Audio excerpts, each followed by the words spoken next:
अवधूत चिंतन श्री गुरुदेव दत्त श्री स्वामी समर्थ। नमस्कार, मी पूजा आपल्या चॅनेलवर तुम्हा सर्वांचं पुन्हा एकदा खूप खूप मनापासून स्वागत करते। तुमच्या सगळ्या इच्छा स्वामी महाराज लवकरात लवकर पूर्ण करत ही स्वामींच्यांनी प्रार्थना करते व आजच्या आपल्या व्हिडिओला सुरुवात करते। अधिक मास किंवा धोंड्याचा महिना लवकरच या अधिक मासाला सुरुवात होणार आहे। अधिक मासाला सुरुवात केव्हा होणार आहे तर 17 मे ते 15 जून पर्यंत अधिक मास असणार आहे। 33 महिन्यांनंतर जो मास येतो त्याला अधिक मास असं म्हटलं जातं। म्हणजे 3-3.5 वर्षांनंतर एकदा अधिक मास येत असतो। तर या वर्षी 2026 मध्ये अधिक मास आलेला आहे आणि अधिक मासाची सुरुवात ही 17 मे पासून होणार आहे। 17 मे ते 15 जून पर्यंत असणार आहे। या अधिक मासाला मलमास देखील म्हटलं जातं किंवा पुरुषोत्तम मास असं देखील म्हटलं जातं। तर या अधिक मासामध्ये जावयाचा मान सन्मान कसा करावा? जावय म्हणजे साक्षात विष्णू रूपी मानले जातात आणि या महिन्यात अधिक मासामध्ये जावयाचा मान सन्मान केला जातो। त्याच पद्धतीने जावयाचं गोड कौतुक केलं जातं, जावयाची प्रशंसा केली जाते, जावयाला भेट वस्तू दिल्या जातात, लेकीचा मान सन्मान केला जातो, लेकीला लक्ष्मी स्वरूप मानतात व जावयाला नारायण स्वरूप मानून त्यांची दोघांचाही आदर सत्कार केला जातो। त्यांच्या सवडीनुसार त्यांना घरी बोलवलं जातं आणि त्यांच्या सवडीनुसार त्यांचा मान सन्मान केला जातो। आता बघा, तर जावयाला मान सन्मान कसा करायचा, जावयाला वाण काय द्यायचं, जावई नसेल तर काय करायचं, त्याच पद्धतीने कशा पद्धतीने आपण हा अधिक मास साजरा करायचा आजच्या व्हिडिओमध्ये आपण तेच पाहणार आहोत। त्यामुळे व्हिडिओ स्किप न करता शेवटपर्यंत पाहायचा आहे। तर व्हिडिओच्या सुरुवातीला तुम्हाला सांगते, जसं की तुम्हाला मी गेल्या व्हिडिओमध्ये सांगितलं होतं, आपण उलन मॅटची रंगोळी बनवतो। तर त्याच्यातली एक डिझाईन तुम्हाला मी ही दाखवते। हे चौरंग आसन आहे, चौरंग आसन आहे। हे तुम्ही बघू शकता या शेडमध्ये आहे सध्या आणि याची क्वालिटी, याच्या धाग्याची क्वालिटी अतिशय सॉफ्ट आहे आणि तुम्ही धागा किती जरी खेचलात तर हा धागा निघणार नाही। अशी ग्लू स्टिक देखील आपण वापरतो, साधी ग्लू स्टिक आपण वापरत नाही। हे वॉशेबल आहे, तुम्ही वॉश देखील हे करू शकता आणि अशा पद्धतीने सुंदर असं चांगल्या क्वालिटीच्या, चांगल्या धाग्यांची क्वालिटी तुम्ही बघू शकता। अशा क्वालिटीमध्ये आपण हे उलन मॅट रंगोळी बनवतो। जशी तुम्हाला हवी आहे त्या पद्धतीत, म्हणजे त्या डिझाईनमध्ये कस्टमाइज देखील तुम्हाला करून मिळेल। तर छोटासा घरातून छोटीशी सुरुवात आपण केलेली आहे। तर त्यासाठी देखील तुमचा पाठिंबा हवा आहे, त्यासाठी देखील तुमचा हातभार हवा आहे। यासाठी 9967670921 या व्हॉट्सअप नंबरवरती मेसेज करायचा आहे। या संबंधित सर्व डिटेल्स तुम्हाला मिळून जातील। अशा पद्धतीने हे उलन मॅट रंगोळी, इथे स्वस्तिक आहे, त्याच्याऐवजी ओम किंवा कमळ आसन देखील बनवून मिळेल। म्हणजेच चौरंग आसन, म्हणजे चौरंग आसन आहे। हे चौरंग आसनामध्येच डिझाईन म्हणजे स्वस्तिक आसन, ओम आसन आणि आपल्याला कमळ आसन देखील, याच्यामध्ये कमळ देखील तयार करून मिळणार आहे। म्हणजे अशा पद्धतीचा आता ही एक डिझाईन तुम्हाला कलर दाखवते, कलर शेडिंग अशा पद्धतीचं आहे। तर अशा पद्धतीने आपण बनवतो। इथे स्क्रीनवरती देखील दिसत असेल अशा पद्धतीचे डिझाईन्स आपल्याकडे अवेलेबल आहेत, तुम्ही नक्कीच कॉन्टॅक्ट करू शकता। त्याच पद्धतीने बघा, आता धोंड्याचा महिना म्हटलं की प्रत्येकाला उत्साह लागलेला असतो, केव्हा बोलवू, काय करून काय नको। आता तुम्हाला माहिती आहे, अगदी थाटामाटात हा दिवस साजरा केला जातो, कारण जावयाचं गोड कौतुक, आपल्या लेकीला घरी बोलवलं जातं, जावयाला आपल्या घरी बोलवलं जातं, त्यांचा आदर सत्कार केला जातो। बघा, आता सोनंच द्यावं, कारण पूर्वीपासून परंपरा आहे काहीतरी सोन्याचा धातू त्यांना द्यावा, किंवा आता सोनं नाही आहे, आता तुम्ही सोन्याचा भाव बघितला तर गगनाला भिडलेला आहे अक्षरशः। तर सोनं द्यायला आता आता गगनाला भिडल्यामुळे आपण सोनं काही देऊ शकत नाही, तर नंतर काय द्यावं? त्याच पद्धतीने ज्यांना जावईचं नाही त्यांनी काय करावं? ज्यांना जावई नाही त्यांनी भाच्याचा मान सन्मान करायचा आहे, कारण वाण देण्याला अतिशय महत्त्व आहे। या दिवशी दान काहीतरी करायचं असतं, दान अधिक मासामध्ये केल्यामुळे अधिकाधिक पुण्य आपल्याला लाभत असतं आणि आपली मुलगी देखील तितक्याच सुखी संसारामध्ये नांदत असते, एवढं लक्षात घ्या। त्यामुळे अधिक मासामध्ये जावयाला वाण देणं अतिशय महत्त्वाचं आहे, काहीतरी दान देणं अतिशय महत्त्वाचं आहे। आणि जावई नसेल तर तुम्ही भाच्याला दान देऊ शकता किंवा नंदेच्या नवऱ्याचा सन्मान करू शकता तुम्ही। अशा पद्धतीने जर जावई नसेल तर तुम्ही अशा पद्धतीने त्यांचा मान सन्मान, भाच्याचा किंवा नंदेच्या नवऱ्याचा तुम्ही मान सन्मान करू शकता। या प्रश्नाचं उत्तर तुम्हाला अगोदरच देते। त्याच पद्धतीने बघा, आता जावई ज्यावेळेस घरी बोलवायचं आहे तर त्यांच्या सवडीनुसार त्यांना बोलवावं लागेल। आपण जेव्हा बोलवू त्यांना तशा पद्धतीने वर्किंगमध्ये असतात, त्यांना तशी सुट्टी भेटत नसेल तर त्यांना अगोदर सांगून ठेवायचं, तुम्हाला ज्यावेळेस सवड असेल त्यावेळेस सांगा आणि त्या दिवशी तो प्रोग्राम ठेवायचा। अधिक मासामध्ये संपूर्ण महिना तुम्ही कधीही बोलवू बोलवू शकता त्यांना.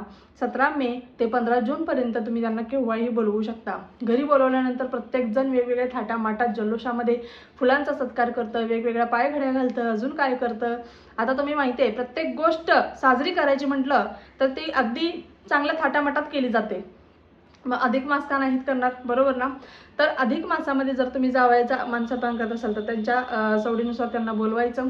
घरी बोलवल्यानंतर बघा, घरी बोलवल्यानंतर आपण अर्थात करतो, त्यांच्या ताट ओवाळतो, आरतीने ताट ओवाळतो, त्यांचे पाय धुतो, पाय स्वच्छ करतो, पायावरती हळदी कुंकू वाहतो, त्यांना बसण्यासाठी पाड देतो, टॉवेल टोपी करतो, पोशाख करतो. लेकीला आपण आवर्जून पोशाख करायचा. या दिवशी पूर्ण रावळाचा स्वयंपाक केला जातो. धोंडे आवर्जून केले जातात. भरपूर ठिकाणी भरपूर भागामध्ये वेगवेगळी पद्धत आहे त्या धोंड्यांना बोलण्याची, म्हणजेच नाव वेगळं आहे. कुठे दिंड म्हणतात, कुठे धोंडे म्हणतात. जावयाला धोंडे खाऊ घालतात, म्हणजे ज्या प्रकारे बघा धोंड्याचं नाही, जावयाला ज्यावेळेस धोंडे खाऊ घालतात, धोंडे म्हणजेच पूर्णाचे जे गोळे असतात ते उकडलेले असतात. अजून प्रत्येक भागामध्ये वेगळी पद्धत असते. तर ते धोंडे जावयाला खाऊ घातल्यामुळे प्रभू श्री नारायणाला आपण नैवेद्य दिले आहे किंवा त्यांनी नैवेद्याचा स्वीकार केला आहे असं म्हटलं जातं. त्यामुळे धोंडे खाऊ घातले जातात जावयाला. नंतर बघा आपण पूर्ण रावळाचा स्वयंपाक केला जातो. भरपूर प्रकारचे वेगवेगळे पदार्थ केले जातात. कोणी कोणी 33 प्रकारचे 33 पदार्थ करतात, थोड्या प्रमाणामध्ये भरपूर प्रकारचे पदार्थ करतात. आणि जावयाचा आणि लेकीचा मान सन्मान जोडीने त्यांना जेवायला बसवतात. जेवण वगैरे झाल्यानंतर लेकीची साडीने ओटी भरतात. जावयाला फुल पोशाख केला जातो. प्रत्येकाच्या इच्छेनुसार आहे. नंतर जावयाला आता भेट काय द्यायची, कारण भेटवस्तू देणं हे जावयाचा त्या दिवशीचा अधिकार देखील आहे आणि काहीतरी मान सन्मान करणं. बघा भरपूर लोक फक्त पोशाख देखील करतात, पण अजून काय करता येईल असं देखील त्यांना वाटत असतं. सोनंच घ्यावं का, आणि तितकी आमची परिस्थिती नाही आहे तर त्याच्या मागे लागू नका. ऋण करून काहीतरी गिफ्ट द्यायला जाऊ नका. आपण इकडे कर्ज वाढवायचं आणि जावयाला इकडे खुश ठेवण्याचा प्रयत्न करायचा, असं कोणत्याच गोष्टी करू नका. तुमच्या यथाशक्ती तुम्हाला जेवढी तुमच्या परिस्थितीनुसार जे काही करता येईल जावयासाठी ते तुम्ही करा. प्रत्येक जावयाला देखील विनंती आहे, जे काही कोणी पुरुष लोक हे व्हिडिओ पाहत असतील त्यांना देखील विनंती आहे, आपल्या सासरकडून जे काही येईल, जो काही मान सन्मान त्यांच्याकडून केला जाईल तो स्वीकार करा त्याचा. तो भलेही त्याच्यामध्ये तुम्हाला जे हवंय ते नसेल, पण त्याचा स्वीकार करा, कारण त्यांनी त्यांच्या यथाशक्ती त्यांच्या कष्टातून त्यांना जेवढं करता येईल तेवढं त्यांनी केलेलं असतं. त्यामुळे प्रत्येकाने तो स्वीकार करायचा आहे, त्याच्यामध्ये नाराज वगैरे व्हायचं नाही आहे. त्याच पद्धतीने बघा कोणी चांदीचं निरंजन देतं, चांदीचा पेला देतं, चांदीचं ताट देतं. सोने नाही तर चांदी देतं. आणि चांदीही शक्य नसेल तर तुम्ही पितळेचं ताट घेऊ शकता, पितळेची निरंजन घेऊ शकता. अशा पद्धतीने पितळेचं ताट, पितळेची निरंजन तुम्ही घेऊ शकता. किंवा तांब्याचं, एखादं धातू देणं महत्त्वाचं आहे तर तुम्ही तांब्याचं ताट देखील घेऊ शकता. अशा पद्धतीने तुम्ही नक्कीच पितळेचं ताट, पितळेचं निरंजन किंवा तांब्याचं ताट, तांब्याचं निरंजन, चांदीचं ताट किंवा चांदीचं निरंजन तुम्ही घेऊ शकता. अशा पद्धतीने जावयाला काहीतरी घ्यायचं आहे. भरपूर ठिकाणी नवीन लग्न झालं असेल, पहिल्यांदाच जोडपं घरी येत आहे तर जावयाला अंगठी केली जाते, कोणी कोणी चेन करतं. तर तुम्हाला आता पॉसिबल नसेल, भरपूर ठिकाणी पद्धत असते की पहिल्यांदाच येत असेल तर सोन्याची काहीतरी वस्तू घ्यावी लागते. जर परिस्थिती नसेल तर तुम्ही दुसरं काहीतरी जावयाला देऊ शकता, त्यांचा मानपान करू शकता. कसल्याही प्रकारचा कमीपणा वाटून घ्यायचा नाही. आपण आपल्या यथाशक्ती आपल्या लेकीला, आपल्या जावयासाठी काहीतरी करत असतो. त्यामुळे कोणत्याही प्रकारचा कमीपणा किंवा लाज वाटून घ्यायची नाही की माझ्याकडून हे होणार नाही तर मी काय करू, आणि आईवडिलांवरती बर्डन येईल अशा पद्धतीची वागणूक देखील आपण ठेवायची नाही. आता चांदीचं ताट, तांब्याचं ताट किंवा पितळेचं ताट तुम्ही जे काही घेणार असाल त्याच्यामध्ये आता द्यायचं काय, ते 30 गोष्टी देण्याला अतिशय महत्त्व आहे. तर तुम्ही छिद्र असलेल्या वस्तू, म्हणजे एक प्रकारे बघा अनारसे, 33 अनारसे त्या ताटामध्ये, 33 बत्ताशे किंवा 33 तुम्ही म्हैसूर पाक देखील चालते, त्याला पण छिद्र आहेत. अशा पद्धतीने तुम्ही देऊ शकता, कारण 33 गोष्टी देण्याला अतिशय महत्त्व आहे. 33 आकडा हा अतिशय शुभ आहे. बघा 30 + 3 म्हणजेच 33 बरोबर होतात. आणि 33 कोटी देवांना देखील आपल्या हातून काहीतरी गेलेल्याचं फळ आपल्याला मिळत असतं. त्यामुळे त्या ताटामध्ये तुम्हाला 33 वस्तू ठेवायच्या आहेत, म्हणजेच 33 अनारसे, 33 बत्ताशे किंवा 33 तुम्हाला म्हैसूर पाक तुम्ही ठेवू शकता.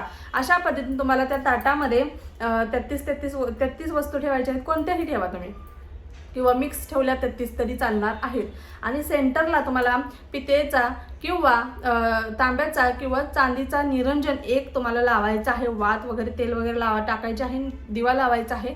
आणि ते ताट तुम्हाला तुमच्या जावयाला दान द्यायचं आहे। ही एक वस्तू तुम्हाला आवर्जून, तुम्ही पोशाख करा, चेन करा, अंगठी करा, काय करायचं ते करा, कशा पद्धतीने थाटामाटा जल्लोषात कसा तुम्हाला अधिक मास साजरा करायचा तसा करा, पण हे 33 गोष्टींनी भरलेलं ताट आवर्जून जावयाला दान द्यायचं आहे।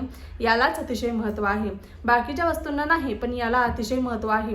त्याच पद्धतीने लेकीचे जोडवी देखील चेंज केली जातात, त्या जोडव्यामध्ये अजून भर घालून नवीन जोडवी केली जातात। तर कशा पद्धतीने ते करायचं ते नेक्स्ट व्हिडिओमध्ये तुम्हाला नक्कीच सांगणार आहे। पण जावयाचा मान सन्मान आवर्जून करायचा आहे। जावई नसेल तर काय करायचं हे देखील तुम्हाला सांगितलेलं आहे। त्यामुळे नक्कीच अजून देखील तुमच्या काही शंका असतील तर किंवा तुम्हाला काही विचारायचं असेल तर तुम्ही नक्कीच कमेंट बॉक्समध्ये आपले प्रश्न विचारा। आपल्या चॅनलवर प्रत्येकाच्या शंकेचे निरसन नक्कीच केले जाते। आणि अशा पद्धतीचे डिझाईन्स कुणाला हवे असतील तर योग्य प्राईजमध्ये, हाय प्राईज आपल्याकडे नाही आहे, आपल्याकडे योग्य ती प्राईज ठेवली आहे आणि त्या प्राईजमध्येच तुम्हाला या गोष्टी व्यवस्थित परफेक्टपणे बनवून दिल्या जातात। त्यामुळे तुम्ही नक्कीच आपल्याला एकदा कॉन्टॅक्ट करून बघा, एक वस्तू घेऊन बघा। ऑल इंडियामध्ये कुठेही कुरिअर आपण करतो, त्यामुळे जे काही शिपिंग चार्जेस वगैरे आहेत तुम्हाला त्या मेसेजवरती सांगितले जातील।